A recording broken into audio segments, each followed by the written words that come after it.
Euh, Alors, nous avons une question sur l'analyse du cycle de vie. Est-ce que la notion de l'analyse de cycle de vie est une approche utilisée uniquement dans le monde de la recherche ou est-ce un concept pratiqué par les bureaux des études, par exemple? Est-ce que ce concept a permis de faire concrètement des meilleurs choix? D'accord. Non, c'est l'inverse. En fait, c'est parti plutôt d'une idée politique industrielle. Et actuellement, en recherche, on commence à nous demander de faire une ACV quoi, pour nos nouveaux projets, pour montrer que les projets de recherche qu'on propose, ben, on a réfléchi à l'impact environnemental. Mais à la base, c'est plutôt appliqué au niveau politique et industriel. Je ne sais Merci plus pour si j'ai votre... répondu à l'entièreté de la question, mais voilà. Alors, je ne sais pas. Oui, c'est bon. Alors, après cette phase de questions-réponses, nous passons maintenant. On va passer à Monsieur Pierre Marty, qui va nous parler de l'innovation au service de la transition écologique.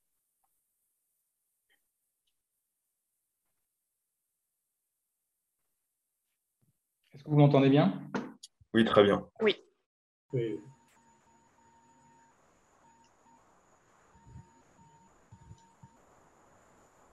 Très bien, merci beaucoup pour cette invitation. Merci aux organisateurs. Du coup, je m'appelle Pierre Marty. Je suis maître de conférence. C'est un terme pompeux pour dire enseignant-chercheur à l'École centrale de Nantes. Donc, je fais ma recherche sur la décarbonation du transport maritime et je suis responsable de tout un enseignement sur la transition écologique, justement.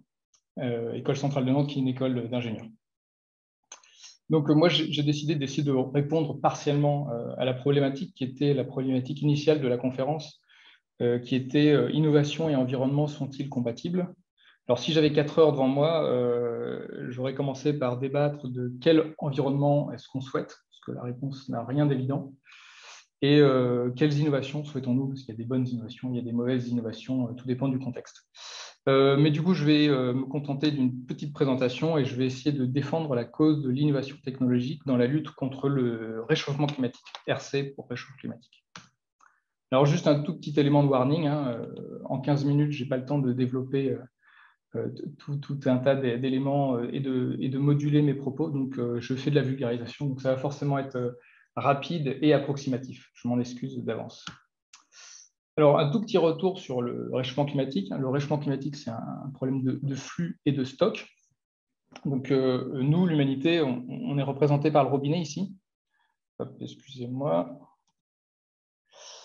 Et du coup, on émet environ 50 gigatonnes de CO2. Excusez-moi, je vais y arriver. Ah, ça devrait marcher maintenant. On émet à peu près 50 gigatonnes de CO2 équivalent par an. Donc 50 gigatonnes, ça veut dire 50 milliards de tonnes. Et pourquoi CO2 équivalent, EQ? Parce qu'on agrège le CO2 avec d'autres gaz à effet de serre, comme par exemple le méthane et le protoxyde d'azote. Donc ça, c'est le flux annuel. Ces dernières années, on a émis à peu près 50 gigatonnes. Et donc ça fait grimper le stock de CO2 qu'il y a dans l'atmosphère. Et on est passé de environ 250 parties par million, donc c'est l'unité qui est ici, la ppm, des parties par million dans les années 1750, à aujourd'hui plus de 400 ppm ici. On a la chance d'avoir des puits de carbone, notamment les océans et les forêts, qui nous enlèvent une partie de ce fardeau en retirant 20 gigatonnes de CO2 par an. Mais ça veut dire qu'il y a toujours un delta de plus 30 qu'on émet tous les ans. Alors, la bonne nouvelle, je mets ça au conditionnel puisqu'il faudra confirmer, mais les dernières mesures de référence indiquent qu'on aurait arrêté de toucher au robinet. Jusqu'à présent, on était toujours en train d'ouvrir le robinet de la baignoire et on s'étonnait que le niveau d'eau dans la baignoire monte, ce qui est en fait tout à fait logique. A priori, depuis une dizaine d'années, le niveau se serait stabilisé à peu près, donc à 40 gigatonnes de CO2, donc 50 gigatonnes de CO2 équivalent. Et donc, on aurait arrêté d'augmenter le débit. Donc, on a arrêté de toucher au robinet et maintenant, il faut commencer à fermer le robinet. Donc là, juste pour expliquer un petit peu ce graphique, au-dessus de l'axe de 0, vous avez les émissions dues à la combustion d'énergie fossile, pétrole, gaz, charbon. Vous avez la déforestation en jaune ici, et vous avez les différents puits de carbone, donc les océans qui n'aiment pas être des puits de carbone puisqu'ils s'acidifient quand il y a trop de CO2, la végétation qui, elle, aime plutôt le CO2 puisque ça lui permet de faire plus de photosynthèse et donc de grandir, pousser plus vite, et après l'atmosphère, hein, qui est notre principal problème. Donc, il faut fermer le robinet. Comment on fait pour fermer le robinet? Alors, première nouvelle, on n'arrivera jamais à fermer complètement le robinet. Très peu de scientifiques pensent que ce sera possible. Mais en tout cas, on va essayer de le fermer le plus possible et réduire le filet d'eau à quelques gigatonnes de CO2 par an. Ensuite, ces quelques gigatonnes, il va falloir les compenser. Et donc, il va falloir faire ce qu'on appelle des émissions négatives. Et on va devoir le faire de manière anthropique, ça veut dire avec l'action de l'homme. Et c'est pour ça que j'ai représenté ça avec une usine. La neutralité carbone, ce qu'on appelle la neutralité carbone, ce qui sont les objectifs de la COP 25 à Paris, c'est d'atteindre la neutralité carbone vers 2050. Et donc, c'est quand ce que l'humanité émet, le plus X ici, est compensé par un moins Y ici. Et donc, on ne compte pas sur la nature pour nous aider. Et donc, à ce moment-là, seulement quand on aura atteint la neutralité carbone, eh bien, le niveau dans la baignoire va se stabiliser. Mais seulement se stabiliser, il ne va pas baisser, il va se stabiliser. Alors, d'où viennent nos émissions? Voilà un graphique qui représente à peu près par bloc où sont les émissions aujourd'hui de l'humanité. 70% des émissions, ici, là, sont liées à notre consommation de charbon, de gaz et de pétrole, donc les trois énergies fossiles. Et après, il ne faudra pas oublier les 30% restants. On en reparlera plus tard. Juste au passage, hein, ce qui est un petit peu dommage, c'est qu'en France, souvent, le débat public se concentre sur les voitures ici, les avions, un petit peu le chauffage des habitations ici, et les centrales nucléaires, qui ne sont pas sur ce graphique-là parce qu'elles n'émettent pas de CO2. Donc, vous voyez, avec les cases que j'ai cochées, vous voyez tout ce que le débat public oublie dans les émissions de gaz à effet de serre. Alors, moi, je vous propose 8 piliers pour agir. Alors, je vous rassure, ce n'est pas 8 piliers de Pierre Marty, hein. C'est 8 piliers qui sont repris ci et là dans la littérature scientifique. Alors, le premier pilier, ça sera la maîtrise des consommations. Ensuite, l'électricité propre. Ensuite, l'électrification. En 4, les carburants de synthèse. En 5, les solutions pour les émissions non liées à la combustion. En 6, ça sera la capture et le stockage. En 7, ça sera l'adaptation. Et en 8, ça sera la géo-ingénierie. Donc, je vais détailler chaque pilier le plus rapidement possible. Alors, le premier pilier, ça sera la maîtrise des consommations. Et là, j'aime bien différencier deux choses, la sobriété de l'efficacité énergétique. La sobriété, c'est réduire ses émissions par son comportement seul. D'accord ? Donc, vous avez un comportement plus vertueux. Et donc, par exemple, dans votre logement, vous allez baisser votre thermostat. Ça, c'est de la sobriété. Ce n'est pas de l'efficacité énergétique.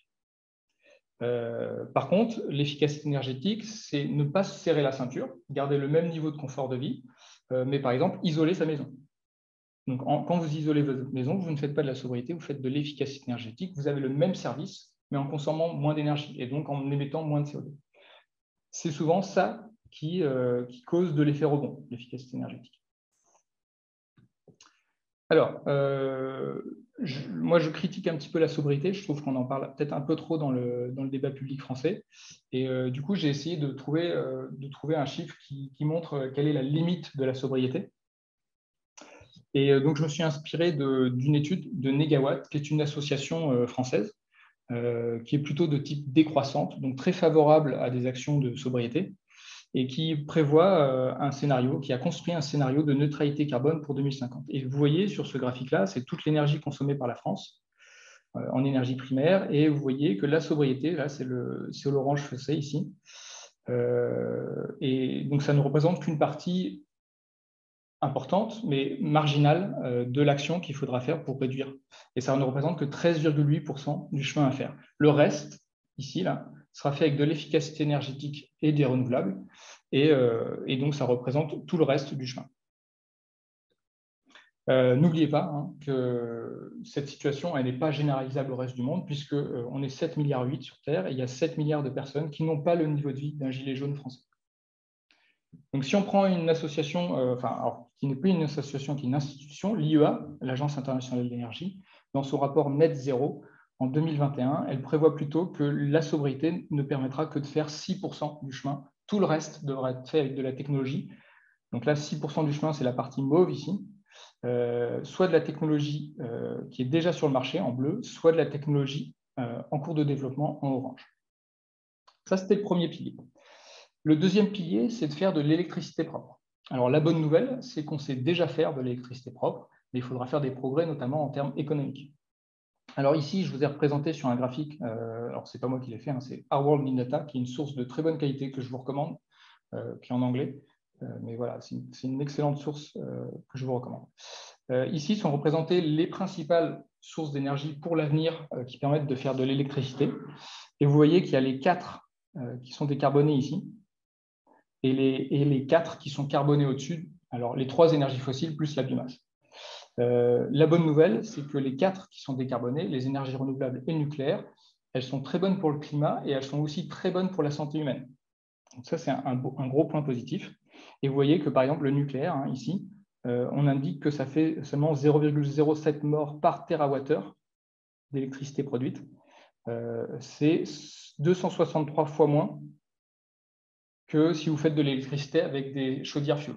Parce qu'en fait, avec les centrales au fuel, vous faites de la pollution atmosphérique et donc vous faites des morts, ce que vous ne faites pas avec le nucléaire. Et donc ça, c'est des études qui tiennent compte des accidents de Tchernobyl et Fukushima. Et c'est aussi l'énergie la plus décarbonée qui soit, puisque vous voyez que c'est 3 tonnes ici, c'est plus bas que l'éolien et que le solaire. Une bonne nouvelle, c'est que les renouvelables ici en bas sont sur une croissance exponentielle. Et ça s'explique en partie par une baisse des prix des panneaux solaires qui est exponentielle. C'est les soldes depuis hier. Hein. Et bien, regardez, sur les panneaux solaires, c'est les soldes depuis 1976, puisque vous avez eu moins 99%. Sur le prix d'un watt de panneaux solaires produits, il y a une baisse de moins 99% du prix. Alors, le troisième pilier, ça va être l'électrification. Dans le monde de demain, on va consommer moins d'énergie, mais cette énergie sera plus sous forme d'électricité. Vous voyez que ça, c'est une projection RTE. Aujourd'hui, c'est 25% de l'énergie primaire en France, c'est l'électricité. Demain, ça sera 55%. Alors, qu'est-ce qu'on va vouloir électrifier dans l'avenir? Les voitures, évidemment, mais aussi les bus et les camions, les trains, si c'est des trains régionaux, pas trop longue distance, sinon on va plutôt passer sur des carburants de synthèse, les bateaux, si c'est des bateaux courte distance, le chauffage, ça on sait très bien faire avec des pompes à chaleur, le chauffage de l'eau également avec des pompes à chaleur, la cuisson et l'industrie, donc là c'est la production d'ammoniac. Alors moi je défends l'idée que les véhicules électriques sont bons pour le climat, les voitures électriques sont bonnes pour le climat.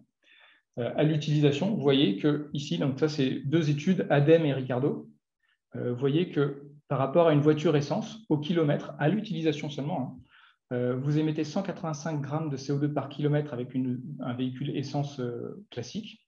Si vous passez à un véhicule électrique qui est alimenté par l'électricité nucléaire française, vous faites une division par 142 les émissions de gaz à effet de serre. 142. Donc là-dessus, je me permets de dire qu'il y a très peu d'effets rebonds possibles avec l'utilisation des voitures électriques. Justement parce qu'on fait de la substitution, mais on ne fait pas de l'efficacité énergétique. Et alors, les voitures électriques sont bonnes pour le climat, même en analyse de cycle de vie. Vous connaissez tout sur l'analyse de cycle de vie maintenant. Et vous voyez que sur un véhicule essence, on est ici à 100%, donc là, c'est la base de référence. Vous voyez que si on passe en France, ici, on diminue les impacts de 74% sur le cycle de vie complet du véhicule, le cycle de vie complet. Donc, ça comprend un véhicule qui dure 15 ans et qui va rouler sur 225 000 km. Et donc, en France, vous divisez en gros vos impacts par 4 si vous passez d'une véhicule essence à un véhicule électrique. Et même en Allemagne, vous voyez ici l'Allemagne, même en Allemagne, on est déjà gagnant à passer à la voiture électrique en Allemagne. La bonne nouvelle, c'est que en fait, cette partie bleue là ici, qui est importante et qui représente l'énergie nécessaire, les émissions de CO2 nécessaires pour faire l'électricité dans les différents pays, cette fraction-là, elle va réduire au cours du temps, elle va se contracter parce que l'Allemagne va décarboner son électricité et tous les autres pays vont le faire aussi. La bonne nouvelle, c'est que par exemple, les batteries, il y a aussi les soldes sur les batteries. Alors là, c'est 1992 et 2016, la réduction, elle a été de moins 96% sur le prix.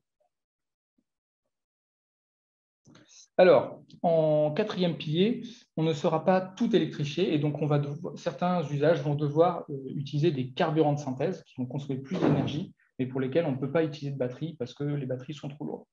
Et donc, ça sera notamment les transports long courriers, donc avions et bateaux, l'industrie pour faire des aciers et des engrais, et aussi le stockage des énergies renouvelables. Donc là, c'est principalement de l'hydrogène et des dérivés de l'hydrogène. Et pour faire le stockage d'électricité, en fait, vous branchez vos éoliennes sur le secteur.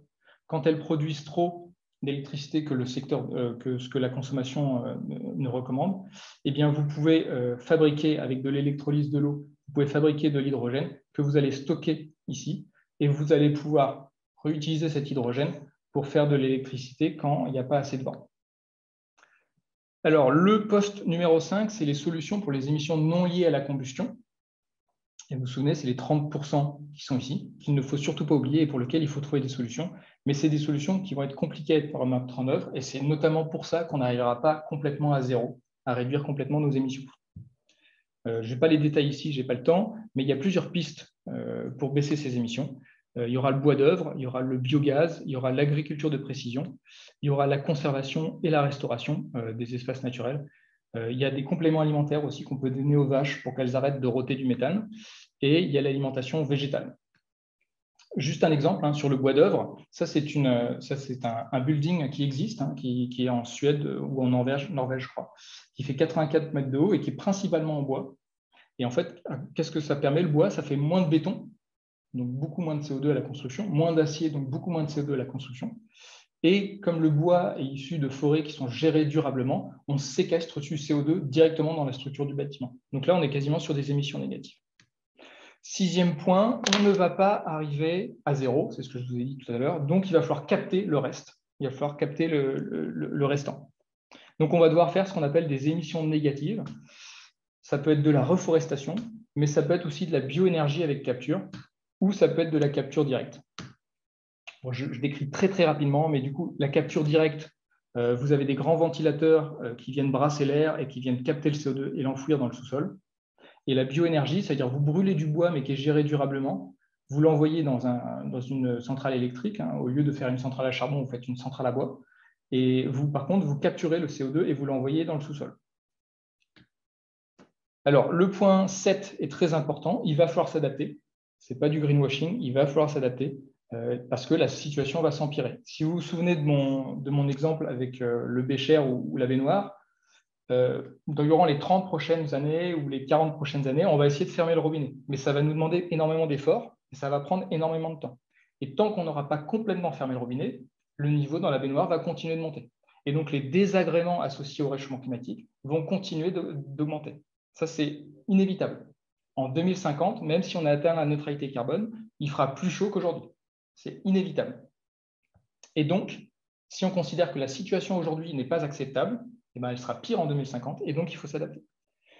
Plusieurs types d'adaptations possibles, faire des digues, faire de la climatisation, faire des plans de prévention, notamment contre les incendies, des nouvelles variétés végétales et animales qui sont plus résistantes aux sécheresses ou à la salinité, et ça peut passer par les OGM, faire de l'irrigation ou du dessalement, faire des retenues d'eau et faire de la reforestation ou de la restauration. Et de la même manière que durant le XXe siècle, le nombre de morts dû aux causes naturelles a sacrément fondu, c'est le graphique que je vous montre là, il a sacrément fondu parce qu'on s'est développé économiquement, parce qu'on est devenu plus résilient, parce qu'on a construit des bâtiments plus efficaces.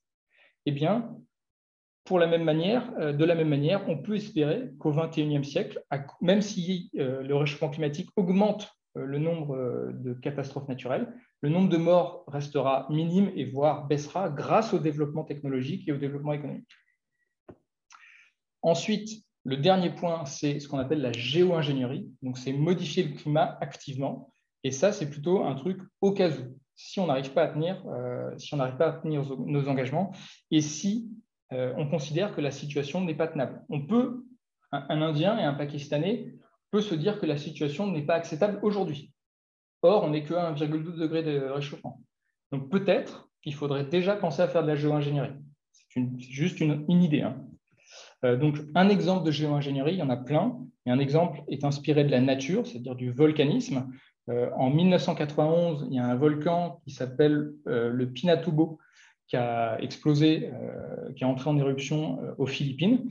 Il a dispersé un immense nuage de cendres dans l'atmosphère et il y a des gouttelettes d'acide sulfurique qui se sont formées dans la très haute atmosphère et qui ont servi de miroir pour le rayonnement solaire. Et ça permet de diminuer le rayonnement solaire d'environ 10% au niveau de la surface. Et ça fait un refroidissement climatique d'environ 1 à 2 degrés pendant 1 an.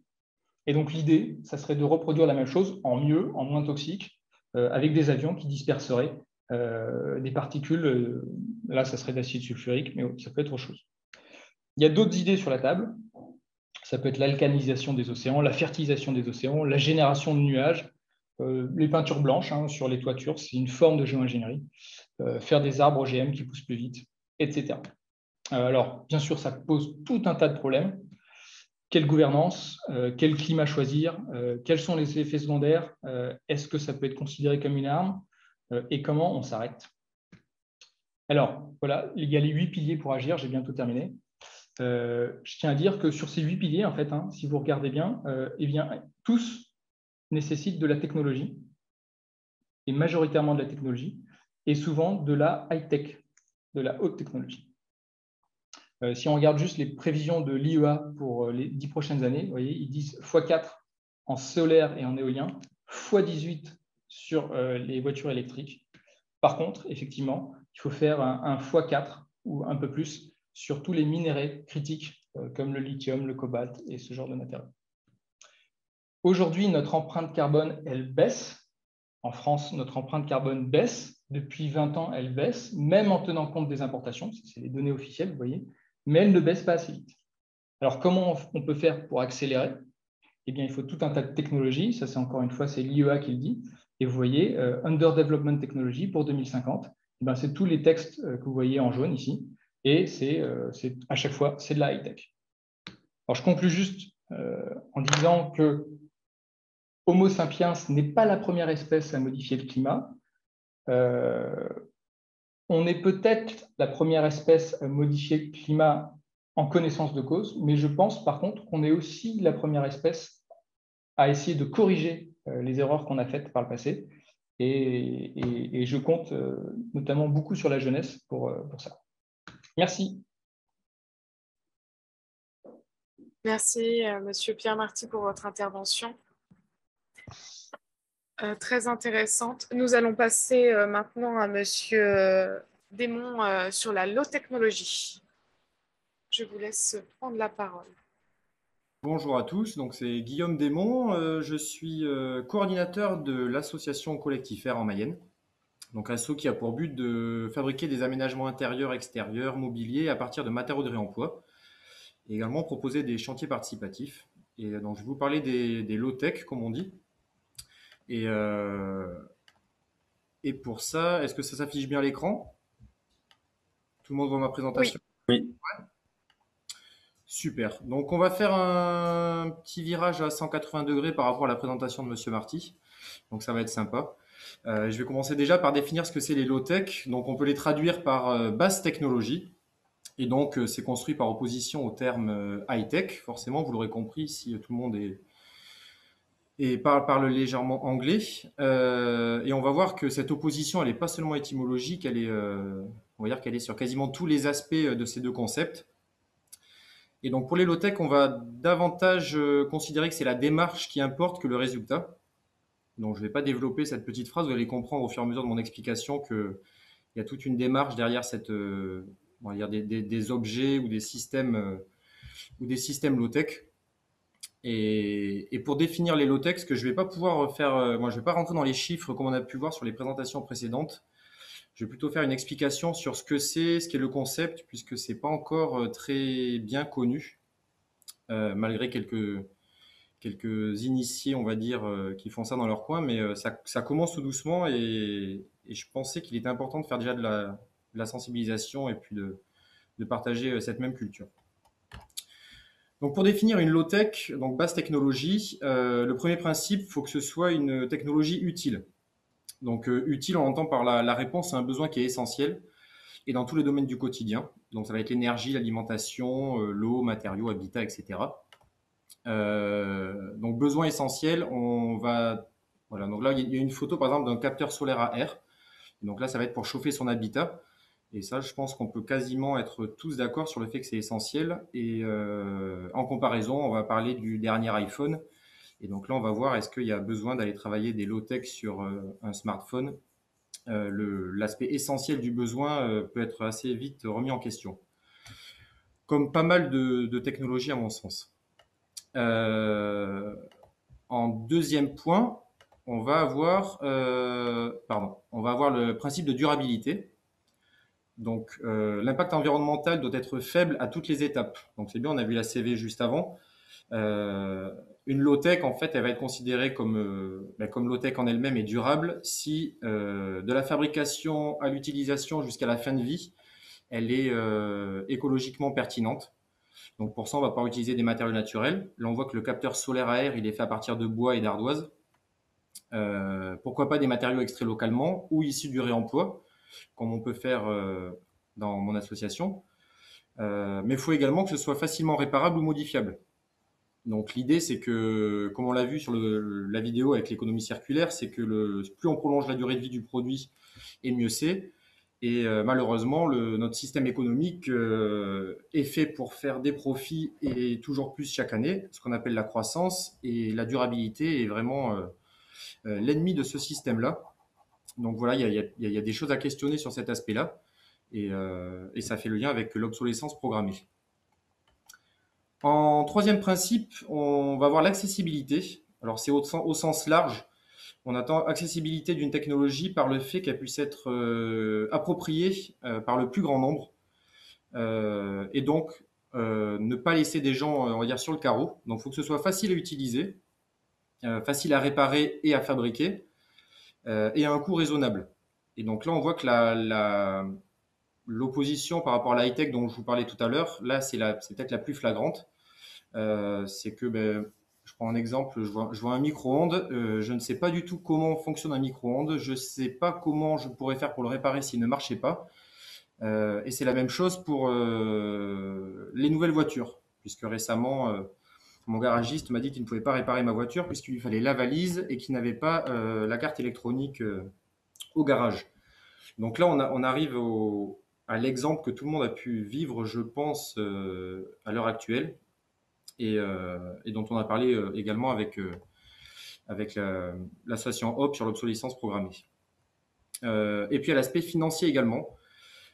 Malheureusement, on fait partie, je pense, des privilégiés. Donc, même les pauvres en France, entre guillemets, font partie des plus riches pour 3/4 des autres personnes sur la planète. Et les technologies qu'on peut développer actuellement, elles sont quand même destinées à des marchés de pays occidentaux et riches. Et actuellement, on peut prendre l'exemple de l'avion.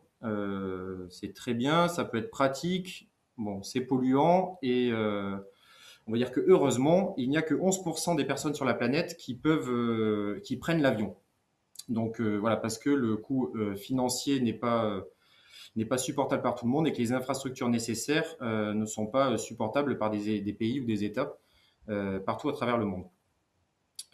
Voilà pour le troisième principe. Et le quatrième principe qui va permettre de définir l'autonomie, qui va permettre de définir les low-tech, par contre, c'est l'autonomie qui reprend un peu tous les autres critères. Il y a un aspect fortement social dans ces technologies, car elles doivent permettre de répondre directement à nos besoins essentiels. L'idée, c'est qu'il faut, à mon sens, reprendre la maîtrise sur les différents aspects de notre vie. Et on va dire dans un objectif de maîtrise, c'est de s'émanciper des macrosystèmes, que ce soit des banques, des États ou des systèmes de production. Par exemple, des éoliennes géantes seront forcément fabriquées par des grands groupes industriels, nécessiteront forcément des chaînes de production transnationales. Et une fois qu'elles sont installées, aucun citoyen lambda, entre guillemets, ne sera capable de les réparer.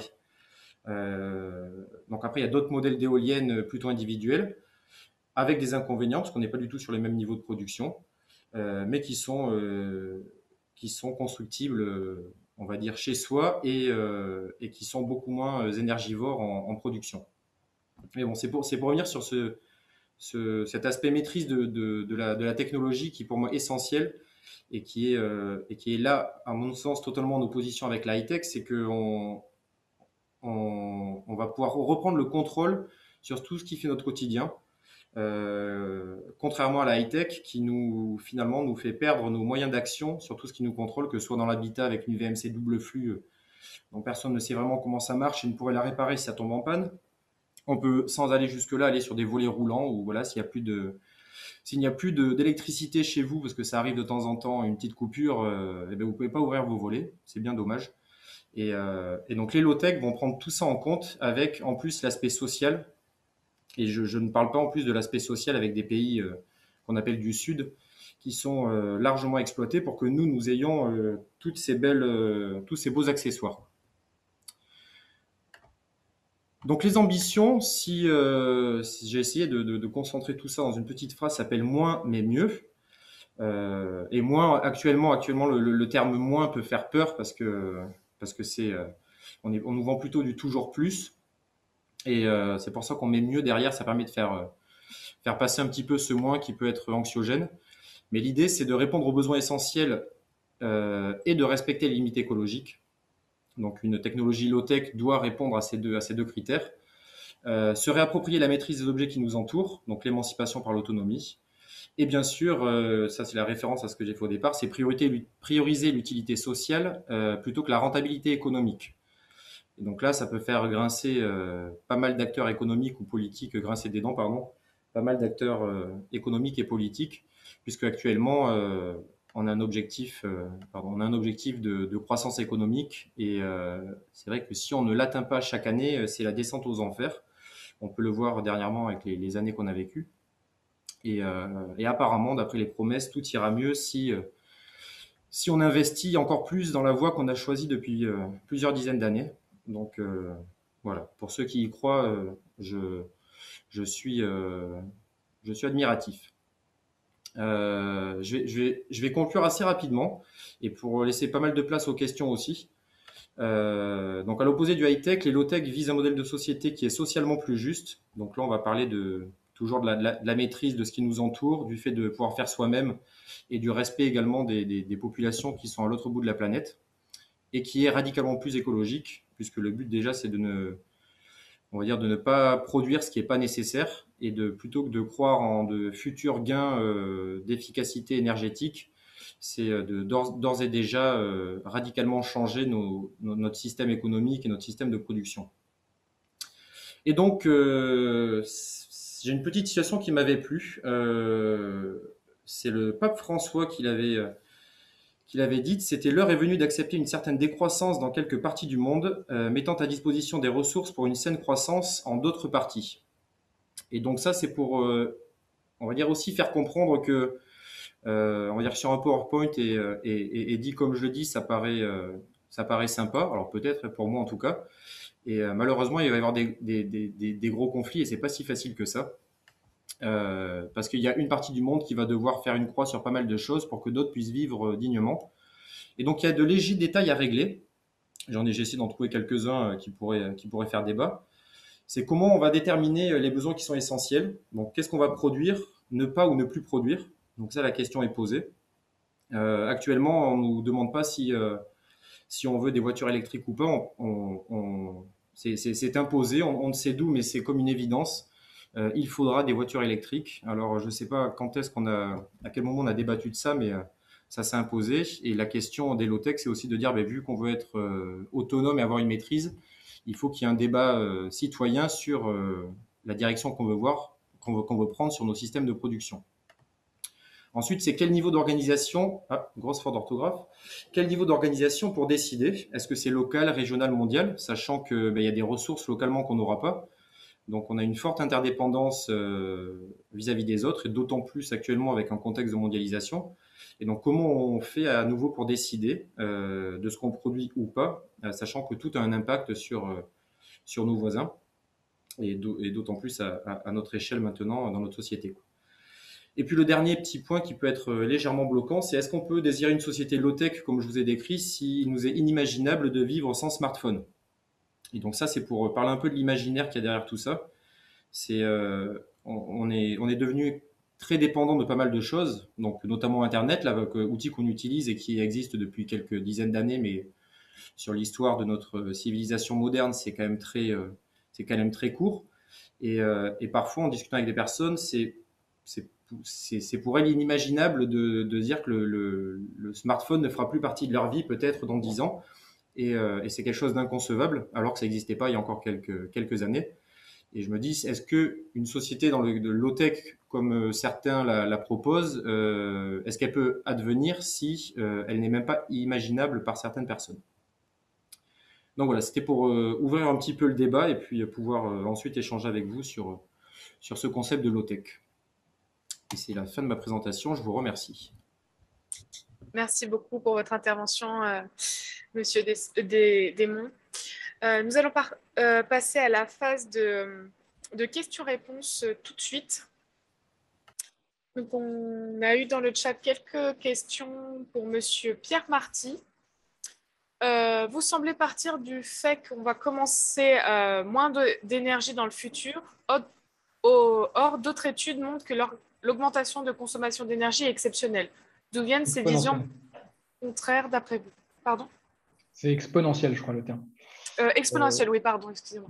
Je ne sais pas quelles études prévoient que la consommation d'énergie va croître de manière exponentielle. Je ne pense pas que ce soit vrai. Et ce n'est pas l'énergie, le problème, c'est le CO2. Donc, moi, j'essaie de me baser sur les études un peu sérieuses.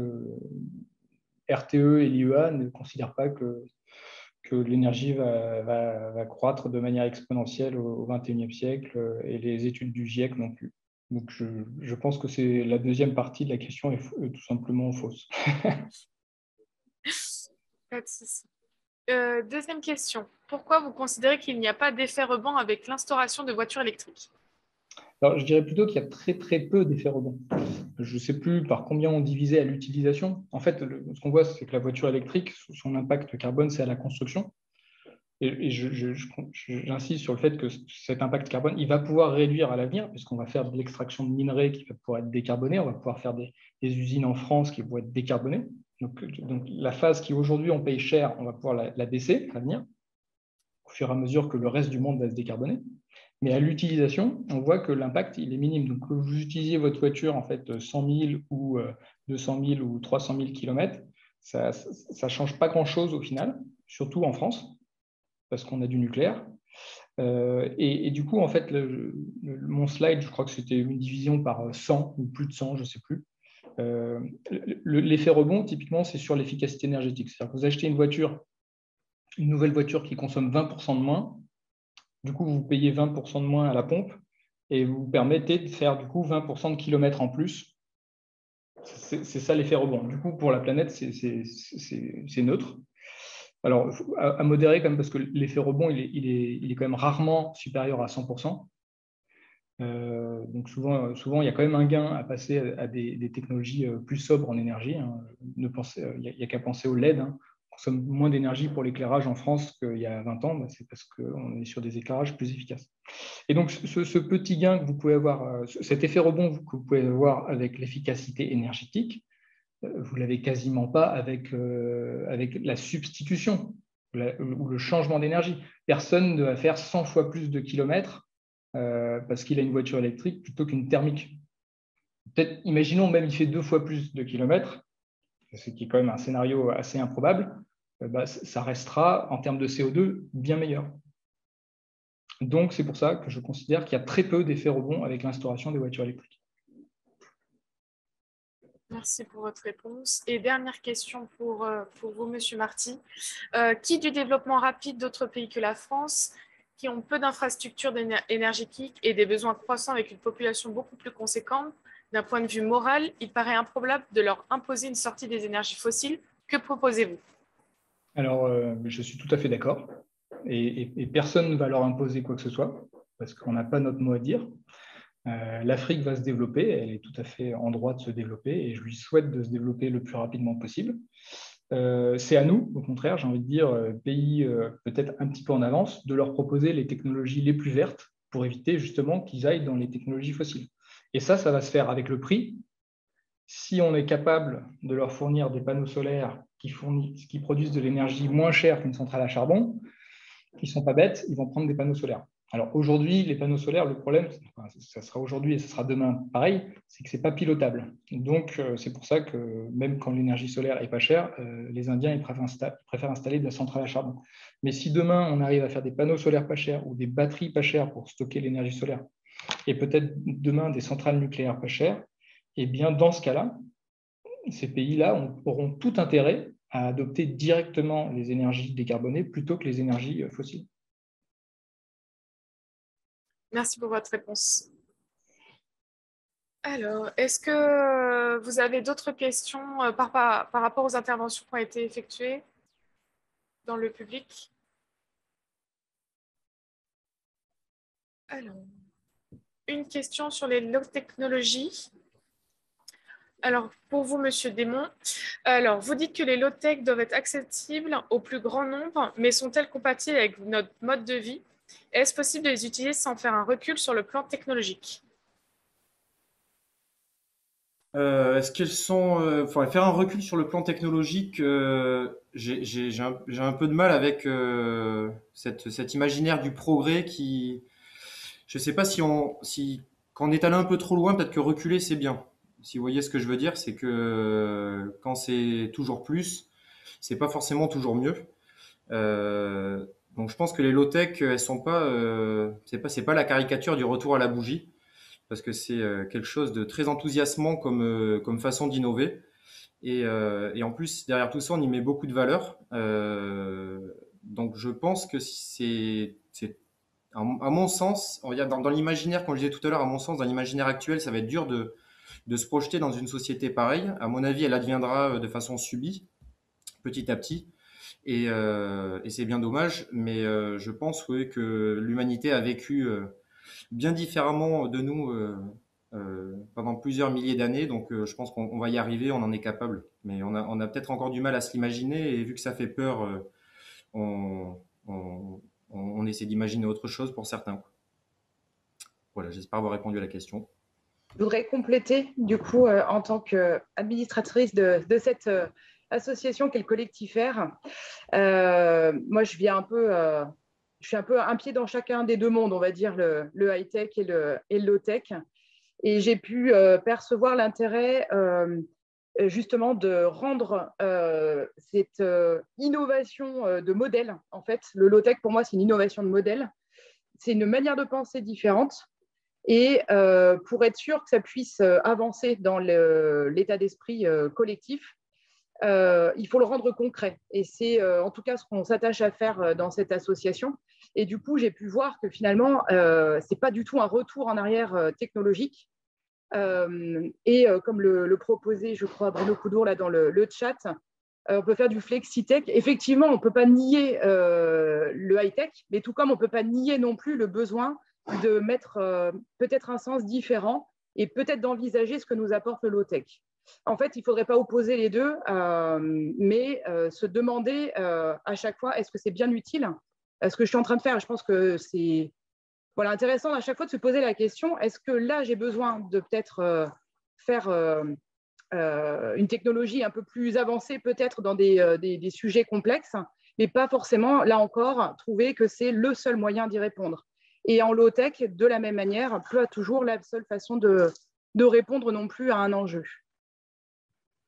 À mon avis, voilà, faut le rendre concret. Et alors, pour ceux qui s'inquiéteraient d'utiliser des low-tech, les low-tech, c'est par exemple la perceuse sans fil, hein, donc ça consomme un peu quand même, hein, qu'on a vu sur les photos. N'empêche que, du coup, c'est quand même plus sympa quand cette perceuse ou visseuse, on peut la réparer soi-même. C'est ça l'autonomie aussi et la non-délégation à des industriels ou à des technologiques, on va dire, pour se réapproprier le matériel. C'est ça qui est intéressant. Merci pour votre réponse sur ce sujet. Dernière question, peut-on développer la partie où on jette des acides dans l'atmosphère? Je me demandais ce que ça voulait dire, mais je crois que c'est pour moi, du coup. Je suppose. Oui, donc c'est disperser des aérosols. Donc, en fait, des aérosols, c'est des espèces de petites particules. Et on viendrait disperser dans la très haute massosphère, je crois que c'est 20 km de haut, des gaz qui réfléchissent en fait la lumière. Et donc, on viendrait réfléchir une partie de la lumière. Attention, je sais que ça paraît très science-fiction, hein. Je ne suis pas spécialiste de cette question et je ne suis pas forcément un défenseur de cette question. Je défends plutôt qu'on fasse de la recherche et qu'on mette la question sur la table. Et donc, l'idée, c'est qu'en dispersant des nuages dans la haute atmosphère, eh bien, vous pouvez faire qu'il fait moins chaud sur Terre, tout simplement. Alors, ça a des inconvénients. Cette méthode-là a notamment un inconvénient, c'est que vous ne soignez pas vraiment le problème. C'est-à-dire que vous pouvez continuer à émettre beaucoup de CO2 et vous refroidissez la planète avec des aérosols. D'ailleurs, on sait que c'est très efficace parce qu'aujourd'hui, si vous faites le bilan radiatif du climat sur la Terre, vous comptez en positif tous les gaz à effet de serre et vous comptez en négatif les aérosols actuels qu'on émet aujourd'hui dans l'industrie, avec nos voitures et avec l'industrie, et les particules de sable et de poussière agricole et tout ça. Donc ça refroidit déjà le climat. L'idée, c'est d'augmenter cet effet-là. Mais, voilà, quelles conséquences? C'est plus, pour prendre une image, c'est un peu comme si vous avez la grippe et vous prenez du Doliprane. Ça fait baisser la fièvre, mais ça ne tue pas le virus. D'accord? C'est votre corps qui tue le virus. Et donc là, sur le réchauffement climatique, il faut que ça se fasse de manière intelligente. Le souci, c'est qu'on n'a aucune garantie qu'un pays pas très coopératif, comme la Chine ou comme la Russie, puisse le faire. La Chine ou la Russie pourrait le faire tout seul dans son coin, parce que c'est quelque chose qui n'est pas cher et quelque chose qui est très efficace. Merci pour votre réponse. Nous avons une petite question de dernière minute. La fission nucléaire semble avoir une place de choix selon vous en termes de rentabilité énergétique, carbone, que je partage bien que pense qu'elle n'est pas adaptable sur les territoires du fait des risques majeurs. En tant qu'expert et passionné, pensez-vous que la fusion a encore un avenir malgré les ralentissements que suscite la défiance de l'opinion publique dans le développement de la technologie? Ok, je crois comprendre la question. Il me semble qu'il y a une petite confusion entre la fission et la fusion. La fusion, c'est la technologie qui n'existe pas encore et qui est développée à ITER. Et la fission, c'est la technologie qu'on utilise aujourd'hui en France. Je pense que la fission a de l'avenir. Je pense que la fusion a aussi de l'avenir, mais à plus long terme. Il y avait une blague, souvent, c'était la fusion, c'est pour dans 40 ans, mais tout le temps. Donc, dans 40 ans aussi, ça sera pour dans 40 ans. Mais il semblerait qu'il y ait une accélération parce qu'aujourd'hui, il y a plus d'une trentaine de startups qui travaillent sur la fusion nucléaire et qui sont financées à hauteur de plusieurs millions, dizaines de millions d'euros. Donc, peut-être que ça va s'accélérer. Ça, c'est les mystères du progrès technologique. On ne sait jamais trop dans quel sens ça va aller et à quelle vitesse ça va aller. Ce qui est sûr, c'est qu'on est de plus en plus de cerveaux sur Terre et de cerveaux bien éduqués. Et donc, on peut parier sur le fait qu'on est un peu plus intelligent collectivement et que ça pourrait aller plus vite. Sur la fission nucléaire, effectivement, il y a un gros ralentissement. On voit qu'en France, on a du mal à construire notre EPR. Cet EPR, il s'est construit dans d'autres pays. En France, ça bloque encore. Je suis sûr qu'on va y arriver un jour. Aujourd'hui, ça reste trop cher. Et un des modèles d'avenir, peut-être, c'est de faire des petits réacteurs nucléaires. Et donc, l'avantage de faire petit, c'est qu'on peut standardiser et donc faire beaucoup moins cher et faire en usine, en fait, et transporter, par exemple, sur camion ou sur barge. Là où aujourd'hui, par exemple, sur le chantier de Hinkley Point en Angleterre, vous avez la plus grande grue du monde pour construire le dôme du réacteur. Et avoir la plus grande grue du monde ou la plus grande grue d'Europe, avoir la plus grande grue d'Europe, ben, forcément, ça coûte cher, c'est long et quasiment toutes les pièces que vous concevez sur cette usine, sur cette centrale nucléaire, c'est des pièces uniques qu'il faut designer, qu'il faut concevoir, qu'il faut tester. Donc, ça prend énormément de temps. Si on fait des petites unités qui produisent plutôt l'ordre du 10e de ce que fait un réacteur nucléaire classique, eh bien, on peut accélérer tout ce processus-là. On peut le construire dans des grandes usines, comme sur les usines qu'on utilise pour faire des bateaux, par exemple. Et là, on peut aller beaucoup plus vite. Et donc, baisser le coût. Merci pour votre réponse à cette question. Je laisse la parole à Monsieur Charles pour la suite. Donc, merci à tous les intervenants d'avoir pu s'exprimer. C'était vraiment très intéressant. Donc, aussi, merci à tout le monde d'avoir pu venir durant cette conférence. Merci à l'UT de nous avoir aidé à avoir organisé cette conférence. Merci aussi aux secrétaires qui nous ont aidés à communiquer sur la conférence. Et on tient aussi à remercier Monsieur Michel et Madame Toiti, qui sont donc deux enseignants qui nous ont beaucoup encadrés pendant plusieurs mois pour la réalisation de cette conférence.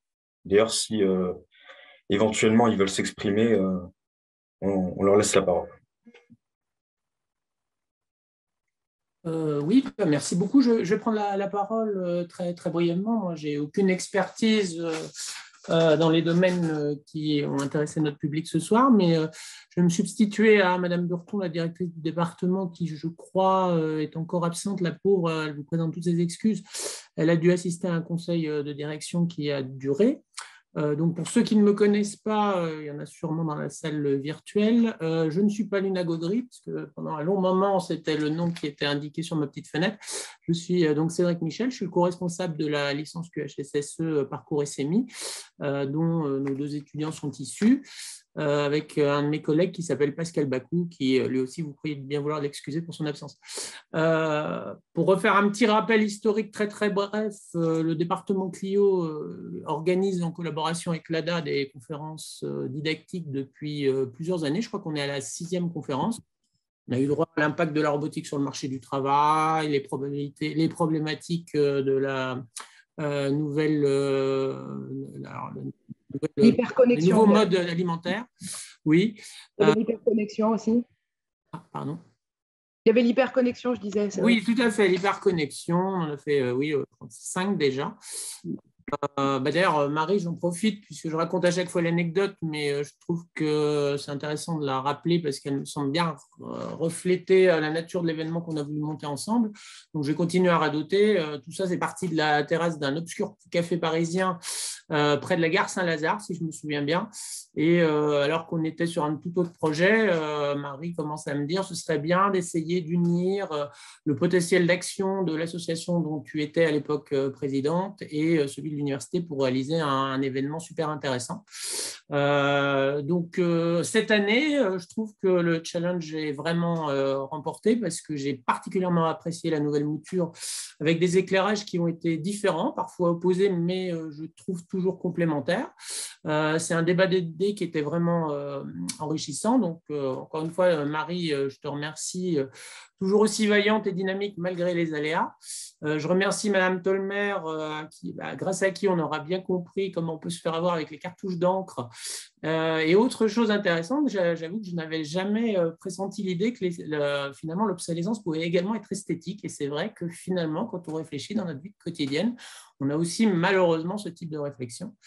Je remercie bien sûr M. Coudour parce qu'il a complètement raison quand il dit qu'on trouve toujours plein de monde qui est favorable pour sauver le monde, mais on trouve nettement moins de monde pour finalement trier les poubelles. Et donc ça, c'est un vrai problème qu'on rencontre, y compris, j'ai l'impression, dans la vie politique actuelle. Monsieur Marty, je vous remercie aussi. Alors, moi, je croyais que l'effet rebond, qui est assez pratique pour jouer au basket, c'était toujours profitable. Et puis finalement, ce n'est pas toujours si bien que ça. Et finalement, je me rends compte qu'il faut que je me dépêche d'acheter un véhicule électrique. Et pour Monsieur Desmonts, en fait, ça m'a donné envie de retrouver mon vieux Nokia 3000 et quelques, qui finalement faisait aussi bien le boulot que les smartphones actuels. Donc, tous ces éclairages donnent finalement de la matière à réflexion. Et puis, je trouve que c'est bien par rapport à la population qu'on avait aujourd'hui, qui est constituée d'étudiants actuels, d'anciens étudiants, d'anciens de la LP que je salue au passage, que je suis content de revoir. Éventuellement de futurs étudiants de notre formation qui ont été sélectionnés, qui ont été invités, des enseignants, des invités surprises, certains venant même de Bali, si j'ai bien compris. Voilà, donc vraiment, je pense que tout le monde aura apprécié. Et véritablement, pour vous tous les intervenants, vous méritez tous véritablement des applaudissements, au moins virtuels, hein, puisque bon, malheureusement, on est en distanciel. Donc, n'hésitez pas, toutes les personnes présentes, il y a une petite icône pour faire des applauses, donc allez-y, hein, franchement, c'est mérité. Et encore une fois, au-delà des intervenants, je remercie encore Marie Catalon. J'espère que notre collaboration durera encore longtemps. Et Madame Touati, effectivement, Nadja Touati, qui est en amphi avec des étudiants, là, en train de les surveiller et qui s'est beaucoup investi pour ça. Et bon, ils ne l'ont pas dit, mais je profite de ma position pour le faire. Je remercie personnellement Mademoiselle Gaugry et Monsieur Charles qui ont porté ce projet depuis le mois d'octobre jusqu'à sa réalisation concrète aujourd'hui. Et cette année, il n'était que 2 en raison de la raréfaction des profils LPQHSE qu'on a constaté cette année. Donc, d'habitude, ils sont souvent entre 3 et 5 étudiants. Cette année, il n'était que 2. J'espère que c'est que conjoncturel. On a eu moins d'étudiants que les années précédentes. Mais la charge de travail était au moins aussi conséquente. Donc, je pense qu'on peut aussi les applaudir. Et moi, je vous applaudis aussi personnellement parce que c'était d'autant plus compliqué.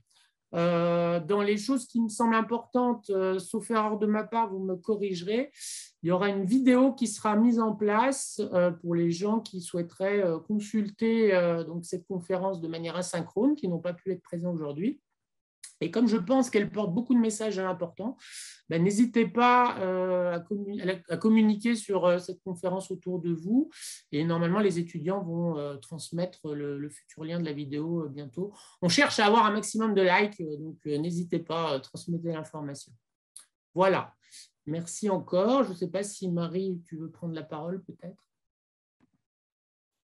Tu as fait une si belle synthèse que je ne veux pas gâcher ça. Bravo à tout le monde. Je ne sais pas si Nadja Touati nous entend. Je ne sais pas bien. Non, je crois que non. Bon. En tout cas, merci encore. Et puis, je laisse le dernier mot aux étudiants. En tout cas, merci pour votre intervention, Monsieur Michel. Encore merci à tous d'être venus et d'avoir participé, que ce soit intervenant ou participant à cette conférence. Et j'espère que vous avez passé un agréable moment parmi nous. Et vous pourrez suivre le replay d'ici peu, que j'enverrai par mail et que je diffuserai également sur les réseaux. Voilà. Et encore. Merci. Merci. Bonne soirée. Bonne soirée, au revoir. Au revoir. Au revoir. Merci, bonne soirée.